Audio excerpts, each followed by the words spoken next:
계속해서 로마서 말씀 가지고 은혜 나누고 있습니다. 복음회사의 베니핏 시리즈 네 번째 마지막 말씀, 하나님의 사랑을 확증함이라는 제목으로 함께 은혜 나누시겠습니다. 여러분 혹시 트로트 가수인 최영철 씨가 부르는 사랑이 뭐길래라는 그런 트로트 노래를 아십니까? 가사가 이렇습니다. 사랑이 뭐길래 소리 없이 나를 애태우나, 바라만 보아도 스며들 듯한 그 모습이 나는 좋아. 이 사람이 마지막 남자겠지. 믿고 싶은 여자의 마음.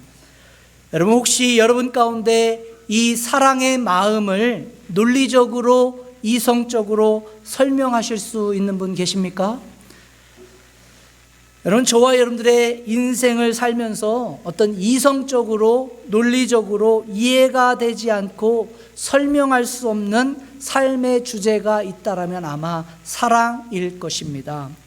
여러분, 사랑이 뭐길래 75세 된 할머니와 38살 된 젊은 총각이 결혼을 하고 법적으로 혼인신고를 하고 같이 살겠다고 합니까?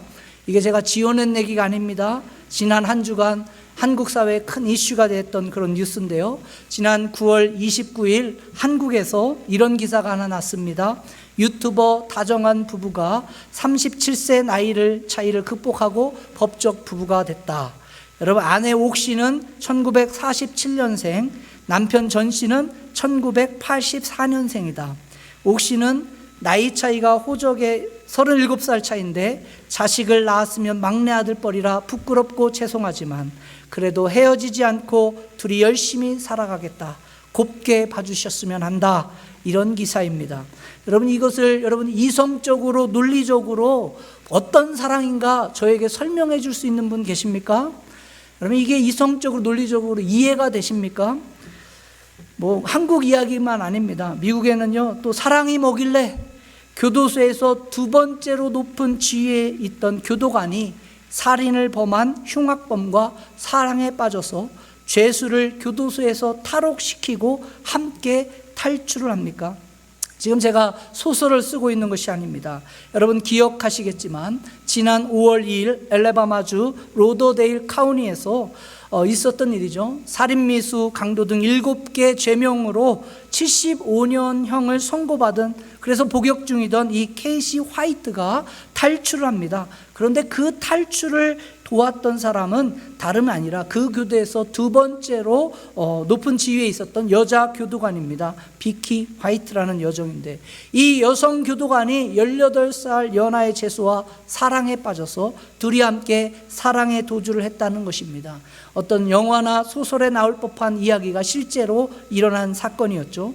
여러분, 이것을 이성적으로 논리적으로 설명할 수 있습니까? 이들이 한 사랑이 어떤 사랑인지 여러분 이해가 되십니까? 납득이 되십니까? 여러분, 오늘날 사랑이라는 이 이름으로 일어나고 있는 수많은 사건과 사고에 대해서 어떤 이성적인 그런 논리적인 그런 이해할 수 있는 설명을 하신 분이 있습니까? 없습니다. 그냥 뭐예요? 그냥 사랑이 뭐길래 이런 말밖에 나오지 않는 것이죠. 여러분, 이 사랑이라는 주제 자체는요, 어떤 이성적으로 논리적으로 접근할 수 없는 그런 주제입니다. 소위 말해서 형이 상학적인 거죠. 메타피직스라는 그러한 영역인 겁니다. 여러분, 높은 차원이죠. 여러분, 이성과 논리를 초월해서 어떤 존재하는 그러한 차원의 주제인 것입니다.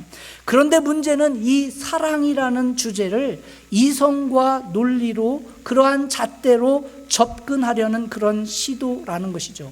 우린 여기서 한 가지 전제를 좀 발견해야 하는 것입니다. 여러분, 사랑은 이해의 차원이 아니라 믿음의 차원이다. 이 사실을 우리는 기억해야죠. 여러분, 75세 된 할머니와 여러분 38살 된 젊은 총각의 사랑을 논리적으로 이성적으로 설명할 필요가 없어요. 설명이 안 됩니다. 무슨 사랑이라고 설명해요? 그것을 설명할 수 없어요. 그리고 설명할 필요도 없습니다. 그저 그냥 그런 사랑이 인내비다. 뭐 인정해 주는 거죠. 뭐 지들끼리 그런 사랑이라고 하니까 그냥 그런 사랑이 있나 보다. 우리는 전혀 납득되지 않고 이해되지 않고 설명할 수 없지만 그냥 둘이는 뭐라는 거예요. 그냥 둘이 사랑이라고 하니까 그 사랑이 있다. 그냥 그렇게 보는 것이죠. 우리가 믿던 믿지 않던 이해하던 이해하지 않던 그 두 분 사이에는 뭐가 있는 거예요? 그냥 사랑이 있는 거예요. 있는 거. 존재하는 것입니다. 여러분, 교도소 간부인 교도관과 18살 연하의 죄수가 사랑에 탈출을 했다. 여러분, 이 사실에 대해서 왜 그랬대요? 여러분, 질문할 필요가 없어요. 그 질문 왜라고 물으면 다 대답할 수 있는 분 있습니까? 없습니다. 여러분, 왜라고 물으면 그냥 웃지요 뭐 이러는 거예요. 왜라는 질문 자체가 사실 잘못된 접근이에요. 그냥 거기에 그들만의 뭐가 있었던 거예요. 그냥 사랑이 있었던 거예요. 분명 그건 잘못된 사랑이겠죠. 그러나 그들 사이에서는 우리가 설명할 수 없고 우리가 이해되지 않고 납득되지 않지만 그들 사이에는 뭐가 있는 거예요. 그들 사이에 사랑이라고 이야기하는 사랑이 그냥 존재하는 거예요. 그냥 그것을 뭐 하면 돼요? 우리는 그냥 그런 사랑이 있나 보다 인정하는 거죠. 그냥 믿어주는 겁니다. 사실 내가 믿던 믿지 않던, 내가 인정하던 인정하지 않던 그들 사이엔 뭐가 있는 거예요? 그들 사이엔 사랑이라는 뭐가 존재하고 있다라는 것이죠. 여러분, 마찬가지로 저와 여러분들이 교회를 다니고요, 또 설교 시간에 설교를 듣고 또 성경을 이야기를 하면서 여러분이 가장 많이 듣는 이야기가 무슨 이야기입니까? 오늘도 제가 이야기하고 있지만, 여러분이 또 찬양했지만 무슨 이야기예요? 하나님이 여러분들을 사랑하신대요. 하나님이 당신을 사랑합니다. God loves you. 그런데 여러분, 하나님이 여러분을 사랑한다는 이 말이, 여러분, 하나님이 인간을 사랑하신다, 이 말이 이성적으로 논리적으로 이해가 되시는 분 계십니까? 여러분, 이해가 되세요? 또 우리 성도들은 또 다 믿음이 좋기 때문에 또 고개 끄덕이며 아멘 하죠. 여러분들 이렇게 솔직하니 얘기해서 솔직하니 생각할 때 하나님이 인간을 사랑합니다 라는 이러한 이야기를 들을 때 여러분, 이게 논리적으로 이성적으로 여러분 이해가 되십니까? 여러분, 이거는, 이 말 자체는, 하나님이 신이 인간을 사랑한다라는 이 말 자체는요, 논리적으로 이성적으로 이해할 수 없고요, 설명할 수 없는 겁니다. 여러분, 어떻게 신이 인간을 사랑할 수 있습니까? 어떻게 신인 하나님이 인간을 사랑해서 이 땅에 찾아올 수 있습니까? 어떻게 하나님이신 분이, 신이 인간을 사랑해서 십자가에 대신 피 흘려 죽을 수 있습니까? 여러분, 이것은 어떤 이성적으로 논리적으로 이해할 수 없고요, 설명할 수 없는 것입니다. 분명 하나님께서 인간을 사랑하신다라는 사실은 어떤 이성의 차원에서 논리적인 측면에서 이해할 수 없고 설명할 수 없는, 이해할 수 없는 사랑이죠. 그러나 그 사랑이 뭐길래 천지를 만드시고 온 우주 만물을 운행하시는 그 창조주 하나님께서 인간을 사랑하시기로 작정하시고 계획하시고 실행하셨다는 사실입니다. 그 하나님의 사랑이 존재하는 거예요. 그게 진리입니다. 그것을 내가 믿던 믿지 않던, 내가 논리적으로 이해하던 이해가 되지 않던, 납득이 되던 납득이 되지 않던 신이신 하나님이 인간을 사랑하신다, 그 사랑을 작정하시고 계획하시고 실행하셨다. 여러분, 이게 사실이고 이게 진리라는 거예요.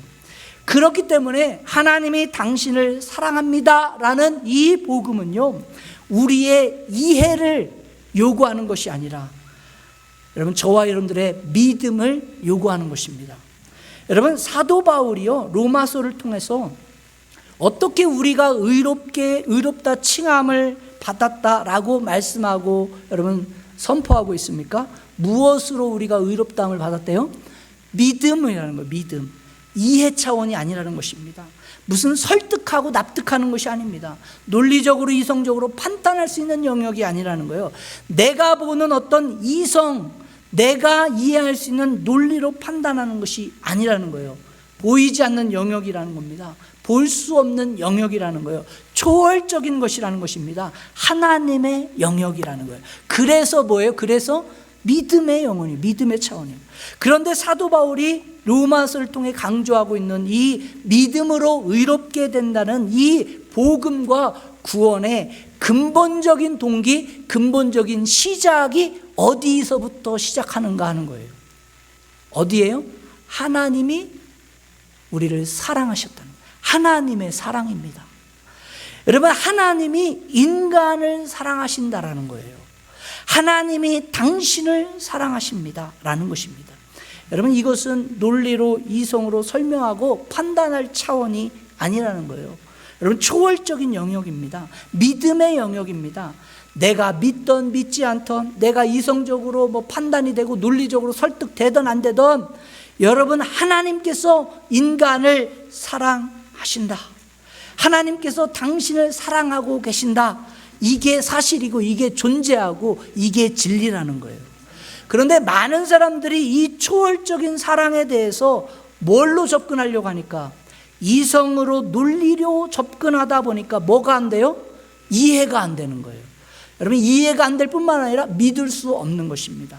마치 내 눈에 보이지 않고 내가 이성적으로 납득되지 않으니까 내 논리로 판단되지 않기 때문에 뭐라고 판정하는 거예요? 그거는 없는 거다, 거짓이다, 가짜다, 이렇게 주장하죠. 아주 어리석은 어프로치입니다. 내 눈에 보이고 내 눈으로 판단할 수 있는 것만이 진리라는 그런 잘못된 전제를 가지고 있는 거죠. 잘못된 어프로치를 하고 있는 것입니다. 그러나 분명한 진리는 무엇입니까?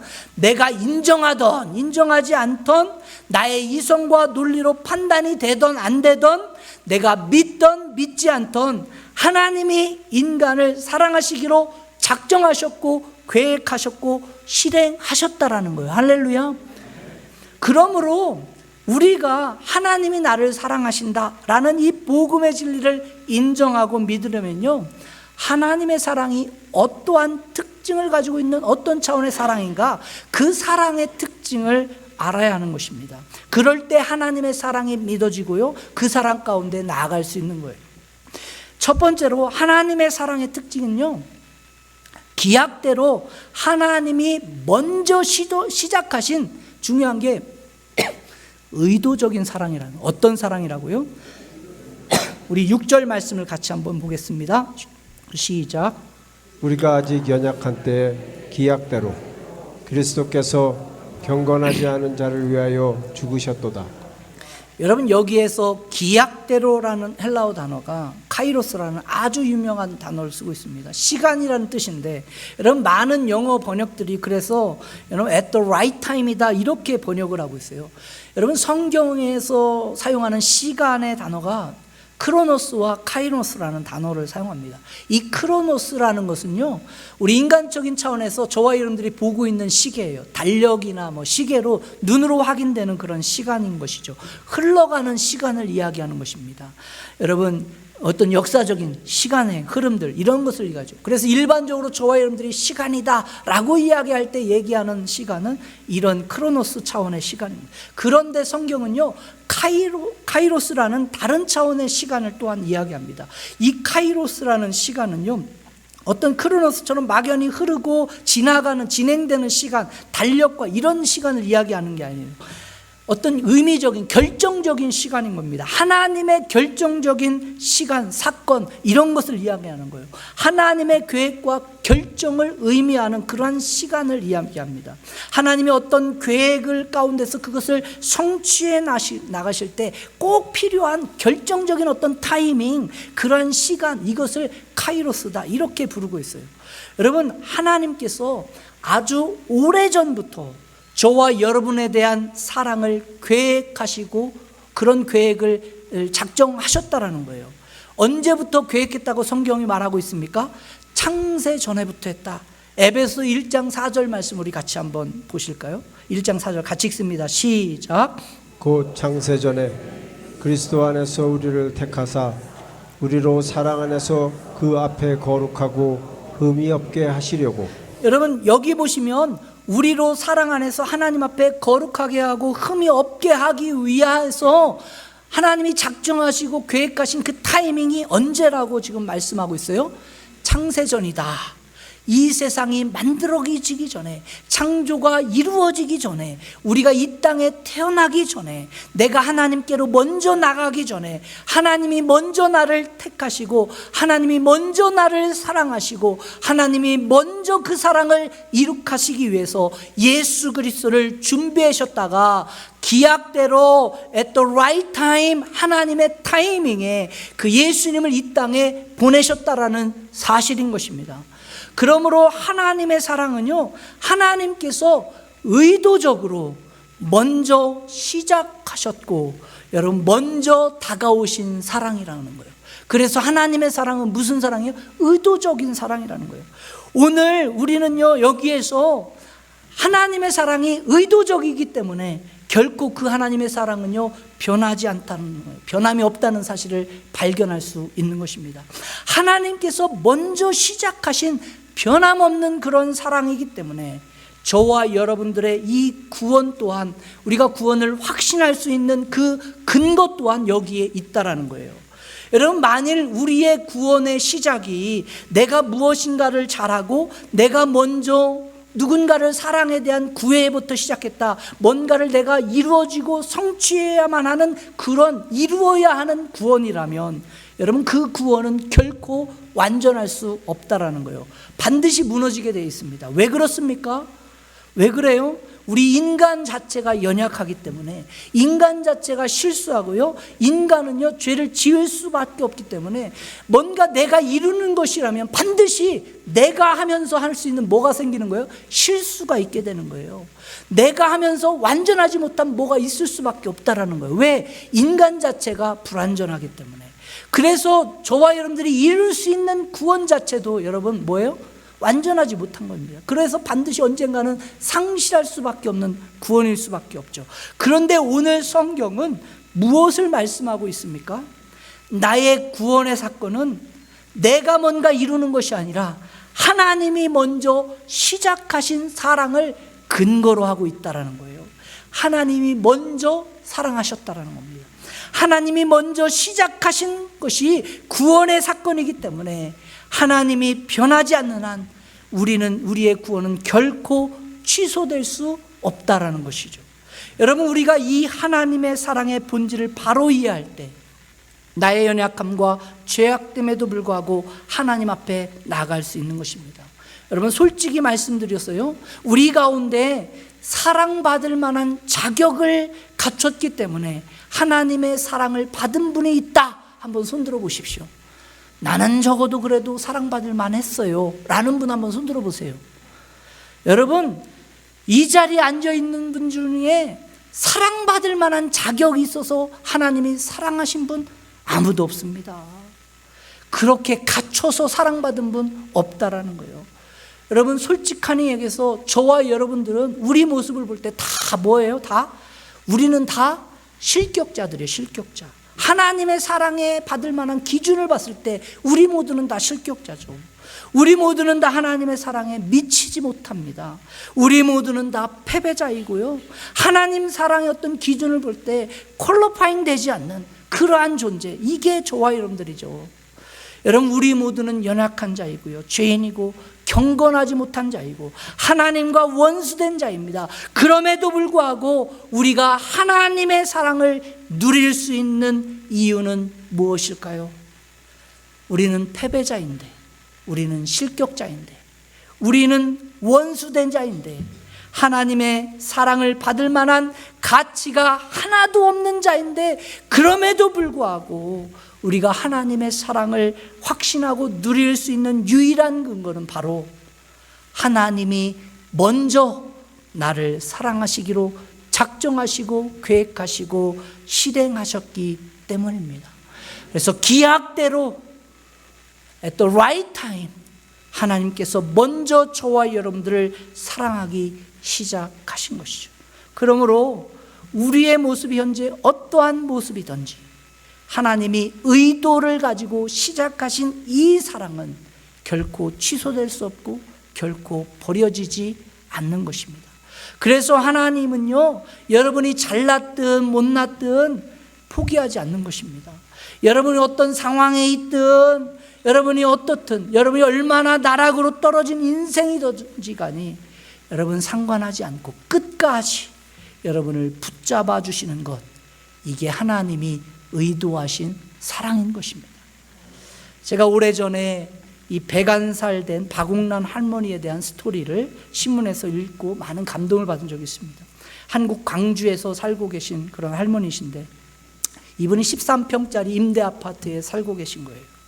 그런데 여러분 101살 정도 됐으면 뭐 좀 봉양받아야 될 텐데, 이분은 아침마다 일찍 일어나서 손수 밥을 짓고 집안일을 다 하고 계세요. 여러분 그 정도 됐으면 자식이나 손주들에게 그냥 공양을 받고 봉양받아도 시원찮을 판인데, 왜 어째서 아침 일찍 일어나서 손수 밥을 짓고 여전히 집안일을 해야만 하는가? 거기에는 이유가 하나 있습니다. 바로 68세 된 이분의 따님 때문에 그런 거예요. 여러분 이분의 딸이 4살 때 바닥에 떨어지면서 머리와 목에 심하게 다칩니다. 그래서 평생을 바닥에 누워서 살아야 되는 그런 장애자가 되는 거예요. 여러분 이거 똥오줌 가릴 수가 없는 것입니다. 누가 먹여줘야만 밥을 먹게 되는 그런 것입니다. 여러분 이와 같은 장애자로 누워있는 이 딸 때문에 평생 이 딸을 돕고 섬기는데 헌신해온 이 할머니, 그래서 101살이 돼도 쉴 수가 없는 거예요. 아침에 일어나서 밥하고 딸을 보양하는 거죠. 여러분 남편은요, 이런 어려운 문제를 두고요, 딸과 아내를 두고 집을 나가버린 거예요. 원래 이 박옥란 할머니가요, 중학교 교사였다고 합니다. 그런데 그런 모든 것을 다 내려놓고요, 자신이 도와주지 않으면 일어날 수 없는 이 딸을 간호하고 케어하기 위해서 자신의 모든 인생을 드린 겁니다. 여러분 이분이 인터뷰하면서 이런 고백을 했었습니다. 불쌍한 내 딸을 위해서라도 오래 살아야지. 내가 세상을 떠나면 우리 딸은 누가 돌볼 것이며 혼자서 어떻게 살겠소. 사랑하는 성도님들, 무엇이 50년이 넘는 시간 동안 땅바닥에 누워있는 딸을 놓지 않고 끝까지 간호하게 하고 케어하게 하고 섬기는 그런 삶을 살게 했습니까? 무엇이 그렇게 한 거예요? 사랑이죠. 그런데 거기에다 대고 그 할머니한테 여러분 그렇게 질문할 수 있어요? 할머니 왜 그렇게 사랑했어요? 왜 그런 사랑해요? 당신의 인생을 살아도 충분할 텐데 왜 그랬어요? 여러분 그것은 질문 자체가 잘못된 겁니다. 여러분 무엇이 그 사랑을 하게 합니까? 어머니의 마음속에 자신의 사랑이 없으면 벌어지게 될 그 딸에 대한 그 사랑 때문에, 여러분 그 어머니의 마음에 새겨진 그 사랑은요, 그 어떠한 상황과 문제가 닥쳐온다 해도 결코 그 딸을 놓지 못하게 하는 거예요. 사람들이 손가락질 하던 말던, 이것이 잘된 것이다, 잘하는 것이다, 못하는 것이다 평가하던 말던, 여러분 비난한다 해도 여러분 그 어머니의 가슴에 새겨진 그 사랑은요, 절대 그 딸을 포기할 수 없게 만드는 것입니다. 여러분 오늘 이것이, 오늘 이 아침 저와 여러분들을 향한 하나님의 사랑입니다. 사람들은 나에 대해서 어떻게 평가할지 모르지만 하나님은 나를 결코 포기하지 않으시고 먼저 찾아와서 사랑해 주신 것입니다. 세상은 나를 향해 실패자라고 부르고, 세상은 나를 향해 루저라고 이야기하고, 세상은 나를 향해 죄인이다 손가락질하고 비난할지 모르지만 하나님께서는 먼저 나에게 찾아와서 사랑을 시작해 주신 것입니다.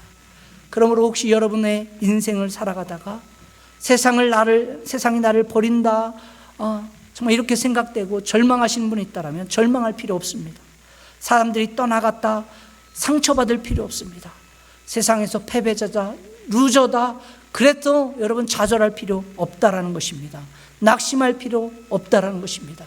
내가 아직 연약할 때, 내가 아직 죄인 되었을 때, 내가 아직 하나님과 원수 되었을 때 나를 구원하시고자 미리 계획하시고 작정하시고 실행하셔서 기약대로 먼저 사랑을 시작하신 그 하나님의 사랑 앞에 나아갈 때 우리 구원받는 줄 믿습니다. 이게 복음입니다. 이게 복음이 제공해주는 여러분 베네핏인 거예요. 그 사랑 앞에 나오시지 않으시겠습니까? 여러분 두 번째로요, 하나님 사랑의 특징은요, 죄인에게 먼저 찾아오신 파격적인 사랑이라는 거예요.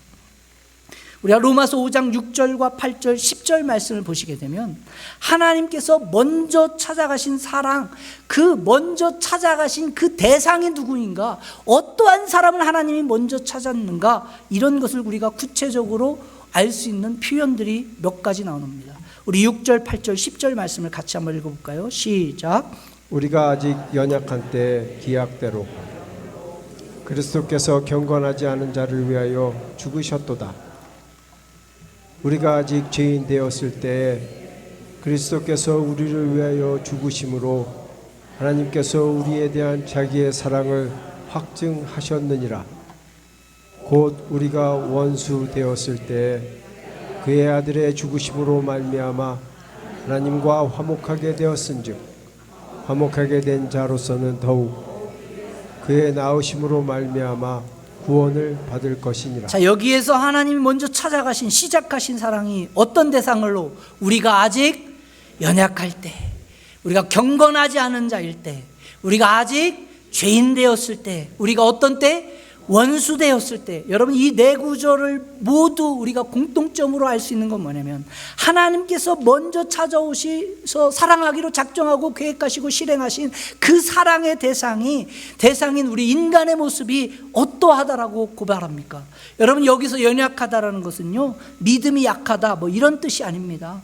혹은 마음이 약해서 흔들려서 막 약하다 이런 뜻이 아닌 거예요. 본질적인 인간의 모습이요, 무능력하다라는 거예요. 그래서 파워레스다, 영어 번역은 이렇게 번역하고 있죠. 무능력한 존재를 이야기합니다. 여러분, 하나님을 떠나 타락한 인간은요, 스스로의 힘으로 아무것도 할 수 없는 전적으로 무능력한 존재예요. 이것이 성경이 소개하고 있는 우리 인간의 실존인 것입니다. 또 인간이 어떤 모습이었대요? 경건하지 않다. 여러분, 경건하지 않다는 것은요, 우리 인간은 원래 하나님이 원하시는 것을 선택하는 것이 아니라 원하지 않는 것을 선택하고 행한다라는 그런 모습이죠. 또 인간이 어떤 모습이래요? 죄인 됐다는 거예요. 하나님의 길, 하나님의 기준에서 벗어나 하나님의 영광에 이르지 못하는 그러한 상태에 있는 것이 우리 인간의 모습이라는 거죠. 그리고 인간이 어떤 모습이래요? 하나님과 원수된 자였다라는 거예요. 하나님에게서 멀어져 간 인간은요, 하나님에 대해 뿌리 깊은 적대감을 갖고 있습니다. 그래서 하나님을 대적하고 악한 일을 하는 것, 그게 인간의 본연의 실존적인 모습이라는 거예요. 여러분, 이와 같이 하나님을 떠난 인생, 하나님을 거부하는 인생은요, 그리고 하나님과 단절되었기 때문에 여러분, 생명 없이 그냥 떠돌아다니면서 무능하게 허무한 그러한 인생, 그러한 존재로 밖에 살 수 없는 거예요. 그런데 이와 같은 인간을 하나님이 어떻게 하셨다는 거예요? 먼저 사랑하시기로 작정하고 계획하셨다는 거예요. 한마디로 정리하면요, 하나님께서 어떠한 사람을 사랑하기로 작정하고 계획하시고 실행했다는 거예요? 패배자들입니다. 버림받은 자들입니다. 무가치한, 무능력한 사람들입니다. 요즘 표현으로 하면 뭐예요? 다 루저들. 그런 루저들을 하나님께서 뭐 하신 거예요? 먼저 찾아오셔서 먼저 사랑하기로 작정하신 거예요. 여러분, 일반적으로 세상 사람들은요, 누구를 선택해요? 루저를 선택합니까? 아니죠. 위너를 선택하죠. 좋은 사람 선택하는 거예요. 그래서 로마서 5장 7절도 보게 되면 우리 인간이 선택하는 사랑이 어떠한 것인지 보여주죠. 7절 말씀 같이 읽어봅시다. 시작. 의인을 위하여 죽는 자가 쉽지 않고 선인을 위하여 용감히 죽는 자가 혹 있거니와. 여러분, 사람들의 선택은 의인이거나 아니면 선인이라는 거예요. 의인은 뭡니까? 깨끗하고요, 대쪽까지 삐뚤어지지 않은 사람들이에요. 그런데 혼자 바르기 때문에 다른 사람들에게 감동을 못 줘요. 나는 바른데 너는 왜 못하냐? I am right, you are wrong. 항상 이런 구도예요. 그러니까 사람들이 감동이 없어요. 혼자는 정말 잘났습니다. 잘난 사람이죠. 그러니까 혼자는 법 없이도 잘 살 수 있어요. 그리고 선인은 무엇입니까? 선인은 바르게 똑바로 살면서 다른 사람에게도 감동을 주는 그런 차원의 사람이죠. 우리가 인간관계 하면서 이런 의인이나 선한 선인들 많죠. 여러분, 그런 착한 사람들이 있습니다. 소위 우리가 이야기할 때 어떤 사람들이에요? 법 없이도 살아가는 사람들 있지 않습니까? 그런 사람들이 있어요. 근데 사람들의 선택이라는 것은 이런 의인이나 선인이라는 거예요. 그러니까 뭔가 바르게 사는 사람들, 소위 이 땅에서 좀 성공한 사람들, 잘 사는 것처럼 보여지는 사람들, 다른 사람의 존경을 받는 사람들, 이런 사람들을 선택하죠. 이게 세상 사람들의 선택입니다. 오늘 제가 앞에서 75세 된 할머니도 38세 된 청년을 만나 새삼 시작할 수 있다 하니까 또 감동받아서 그래 나도 한번 시작해보자 이렇게 생각해가지고, 여러분이 뭔가 배우자를 다른 만나는 사람을 선택한다 했을 때 여러분 어떤 사람을 선택하실 거예요? 그렇게 선택하려고 하는데 그냥 저지 찌질이 막 못나고 막 못생기고 키도 그냥 땅따름 해가지고 머리 벗겨지고 막 그런 사람들 선택하겠어요? 선택하라 하면 무슨 사람을 선택해요? 딱 보기에도 막 핸섬하고 막 키도 크고 막 풍채도 좋고 누가 봐도 막 흠모할 만한 그런 사람들, 거기에다 어떤 사람이야? 돈 많은 사람들, 막 이런 사람들 아니겠어요? 여러분, 이게 사람들의 선택이죠. 사람이 사람을 선택한다라면, 사랑을 선택한다라면 그런 사람을 선택하는 게, 이게 기본적인 뭐예요? 그게 상식이에요, 상식. 그런데 하나님은 어떤 사람을 선택한다라는 거예요. 그런데 하나님은 사랑하기로 작정한 사람이 어떤 사람이라는 거예요. 우리 인간의 선택과는 완전히 정반대라는 거예요. 가장 무능한 사람, 가장 누추한 사람, 가장 버림받아 마땅한 어떤 사람들, 루저들을 먼저 선택하시고 먼저 찾아와서 하신 사랑, 그래서 파격적인 사랑이라는 거예요. 여기서 여러분 질문하면 안 돼요. 왜 그런 사람을 하나님은 사랑한대요? 왜 하나님은 그런 사랑을 하기로 시작했대요? 이거는요, 질문 자체가 잘못된 거예요.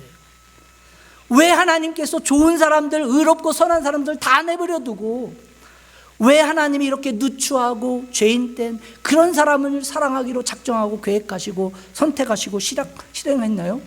질문할 수 없어요. 그냥 하나님의 사랑은 무슨 사랑이기 때문에 파격적인 사랑인 거예요. 이해할 수 없는 겁니다. 그래서 왜라는 질문하면 그냥 웃지요. 뭐 답이 어디 있어요? 왜의 답은 없어요. 왜 하나님이 나 같은 죄인을 선택했습니까? 왜라는 질문에는 그냥 웃는 거예요. 답이 없습니다. 모릅니다. 저에게 물어본다면 왜 하나님이 이런 버러지 같은 나를 선택해서 사랑하기로 작정했대요? 저한테 물어보십시오. 몰라요. 그냥 하나님이 뭐 하신 거예요? 기약대로 약속 계획하신 거예요. 그냥 그렇게 하시기로 작정하신 거예요. 나도 몰라요. 왜 하나님이 많은 사람 가운데 참으로 보잘것없고 누추하고 참으로 형편없는 나를 사랑했는가? 우리는 알 수 없습니다. 왜요? 그 사랑 자체가 파격적인 사랑이기 때문에. 그 깊은 하나님의 사랑을요, 우리가 더 어떻게 말로 표현하고 설득하고 이해할 수 있습니까? 그럴 수 없습니다. 왜요? 하나님의 사랑은 파격적인 사랑이니까. 그럼에도 불구하고 우리가 한 가지 분명하고 확실하게 확신할 수 있는 진리는, 하나님의 사랑은 이와 같이 의도적이고 어떠한 사랑이다? 파격적인 사랑이라는 거예요. 하나님의 사랑의 대상에는요, 차별이 없습니다.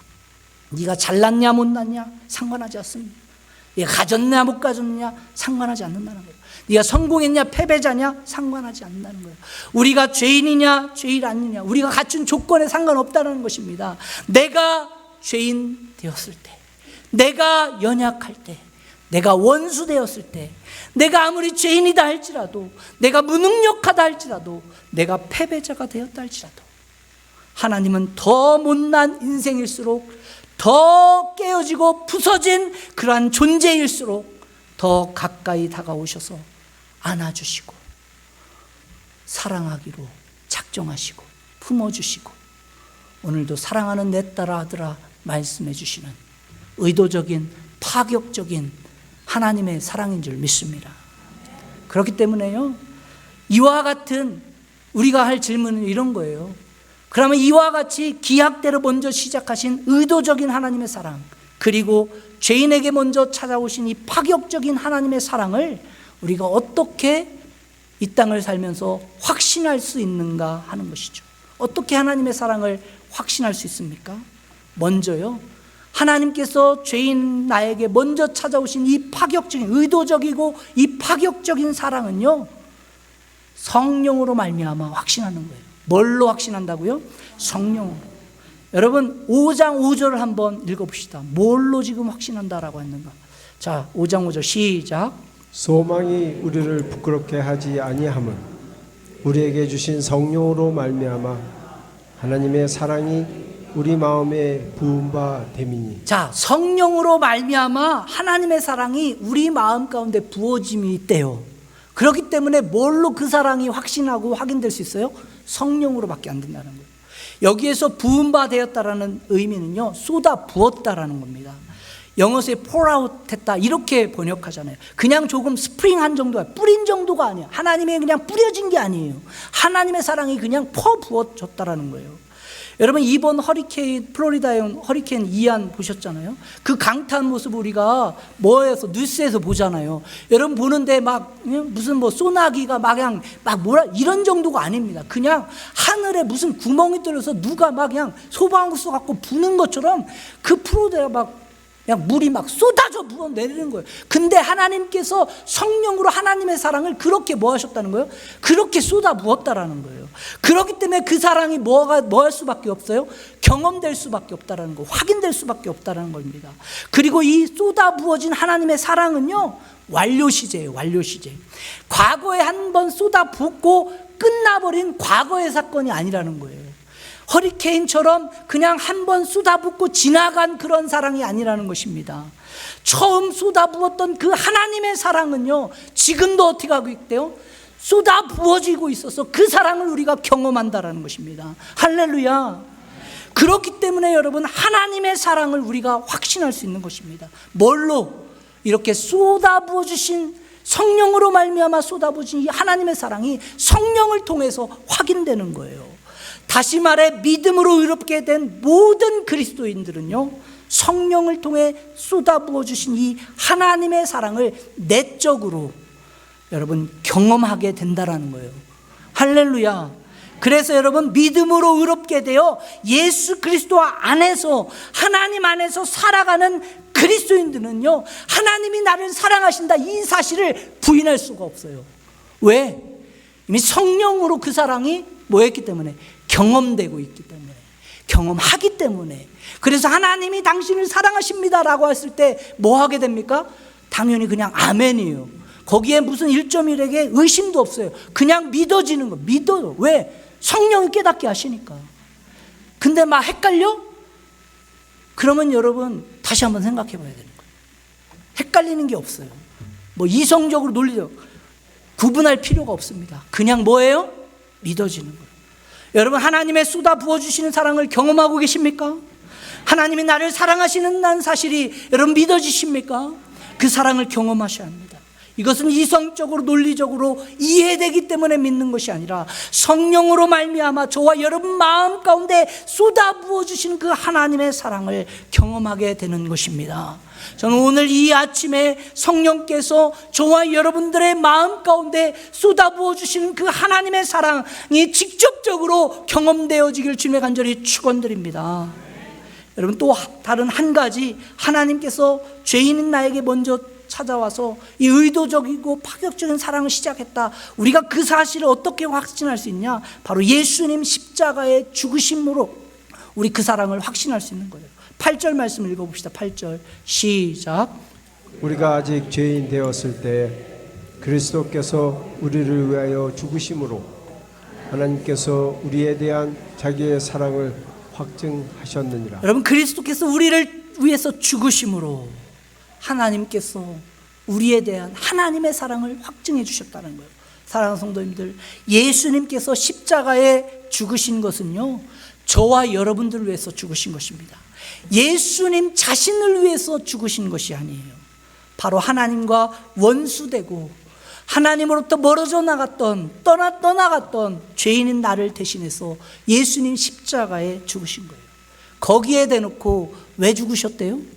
누가 십자가에 달려 죽으라고 요구했어요? 이거 질문할 수 없는 겁니다. 질문 시작 자체가 잘못된 거예요. 하나님이 그렇게 하시기로 작정하신 거예요. 여러분, 왜라는 질문은 그냥 웃는 거예요.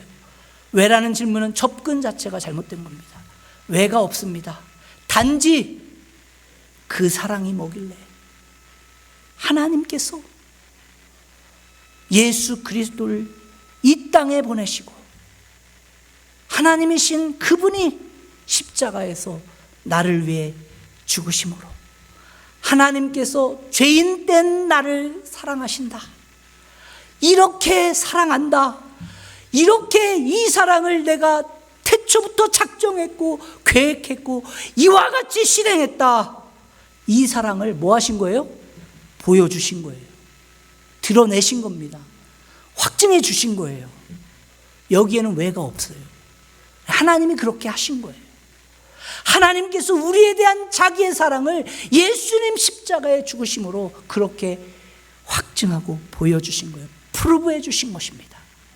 여러분, 여기에서 확증했다라는 단어가요, 시니스타오라는 건데 드러내다, 입증해다, 여러분 확증했다라는 거예요. 그래서 영어 성경은 주로 데몬스트레이션이나 프루브했다라는 건 쇼했다라는 거예요. 그래서 여러분, 왜 어떻게 하나님의 사랑을 확증하나? 예수님 십자가가 그거예요. 여러분, 왜 십자가에 예수님 죽으셨는가?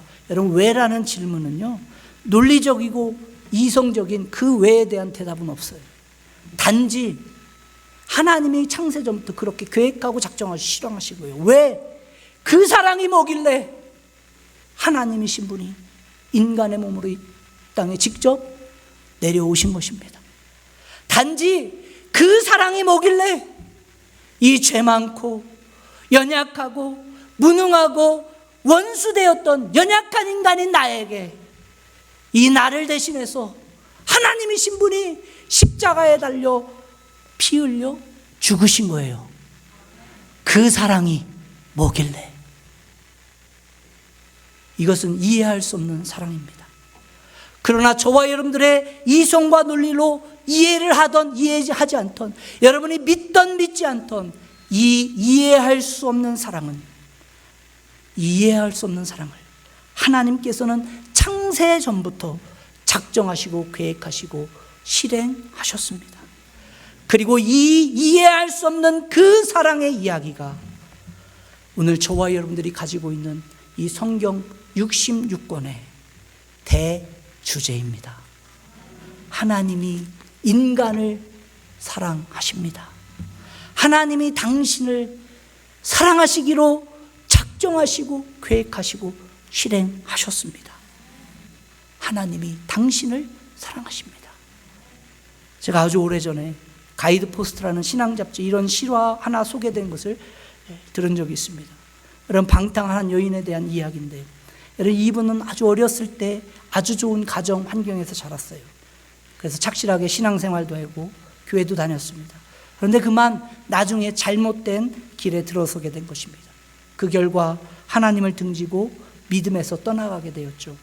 이 여인이 하나님을 등지고 떠나간 그 순간부터 그녀의 인생의 모든 것은 흐트러지기 시작했던 것입니다.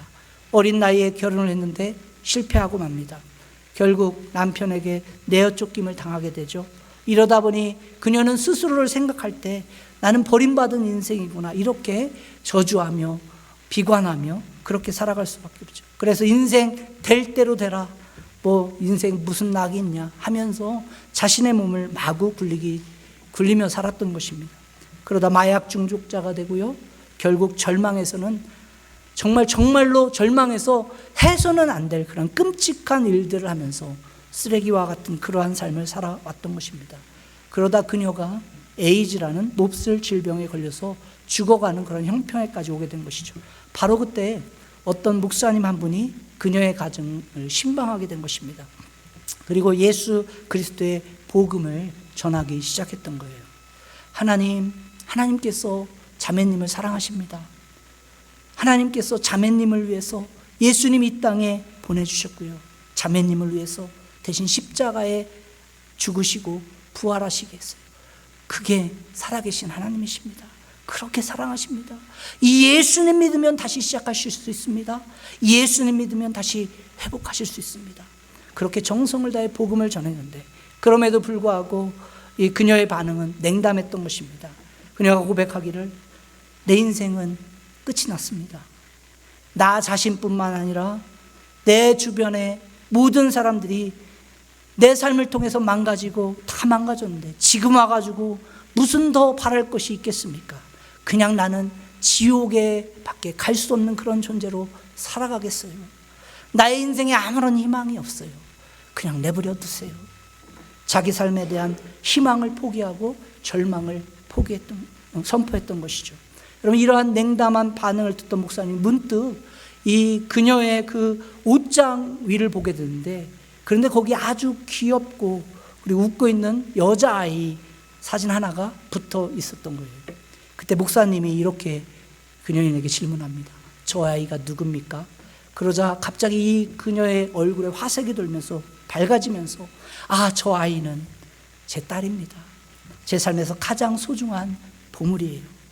이런 이야기를 합니다. 그때 순간을 놓치지 않고 이 목사님이 그 자매님에게 이런 질문을 던지는 겁니다.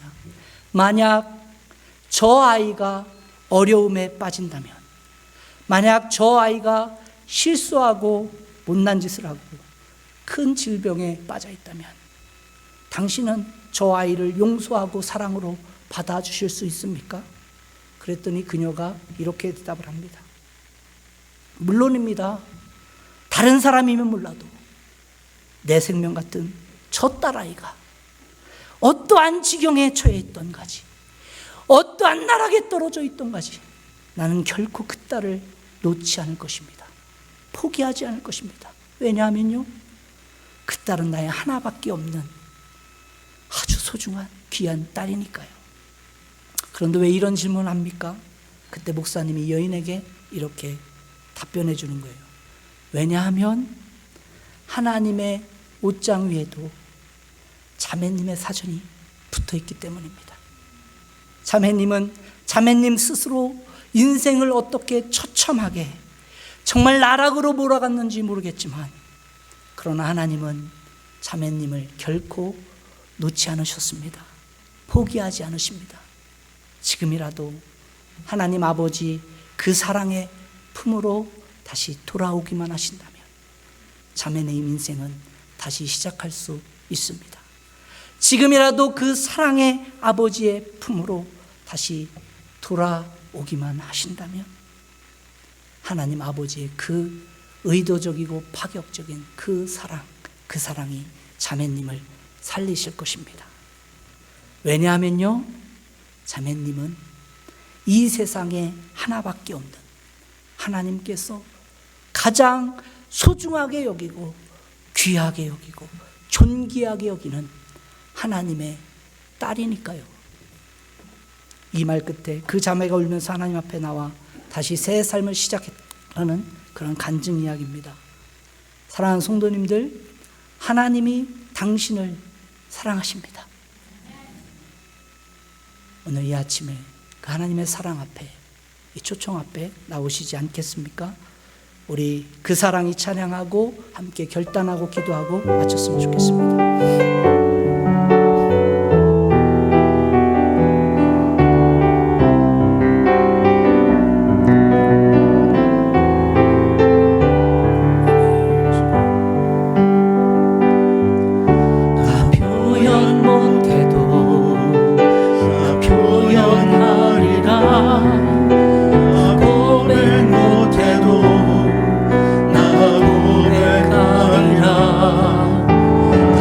수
아침에 여러분 스스로에게 질문해 보시지 않겠습니까?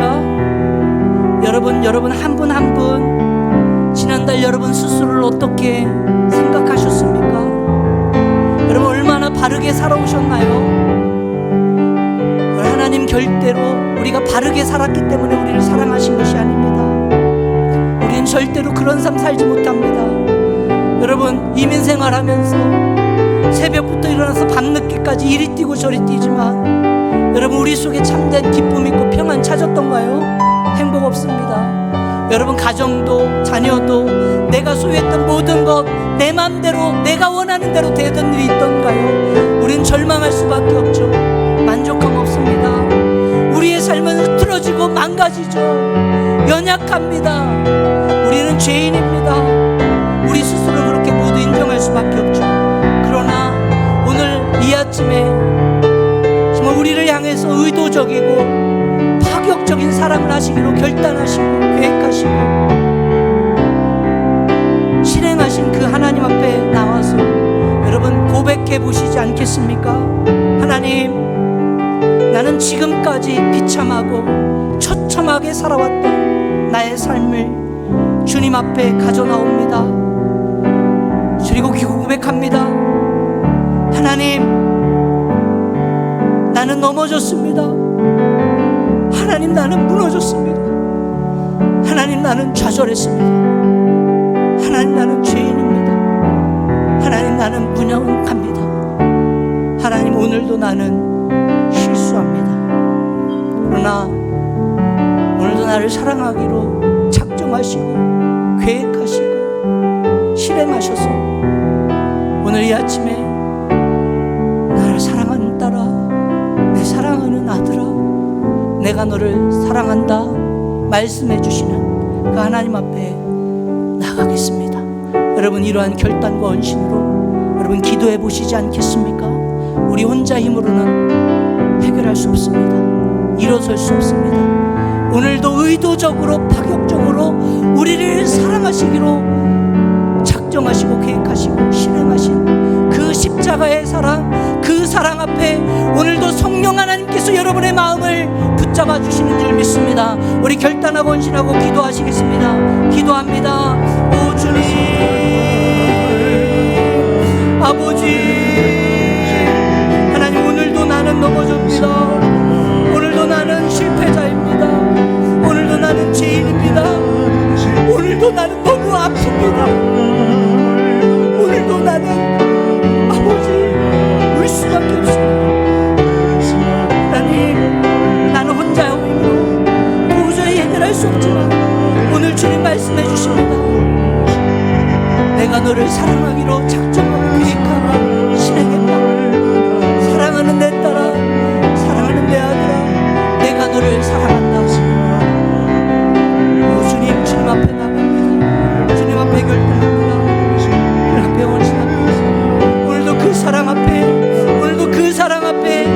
결단하고 헌신하는 우리 성도들 가운데 성령 하나님 알게 하시고 성령 하나님 깨닫게 해주셔서 오늘도 폭포수같이 쏟아부어 주시는 하나님의 사랑이 경험되게 하시옵소서. 그 사랑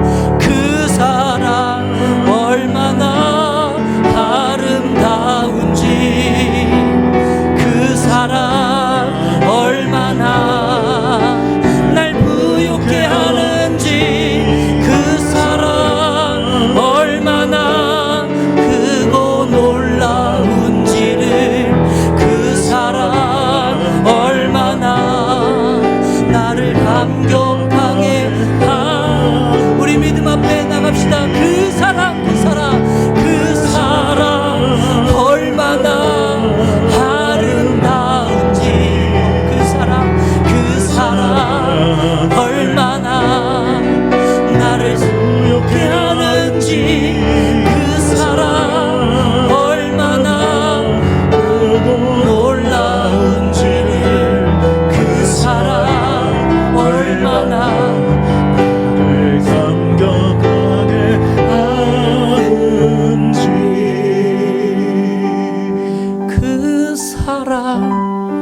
얼마나 아름다운지, 그 그 사랑 얼마나 날 부욕해 하는지, 그 사랑 얼마나 크고 놀라운지를, 그 사랑 얼마나 나를 감격하게 하는지.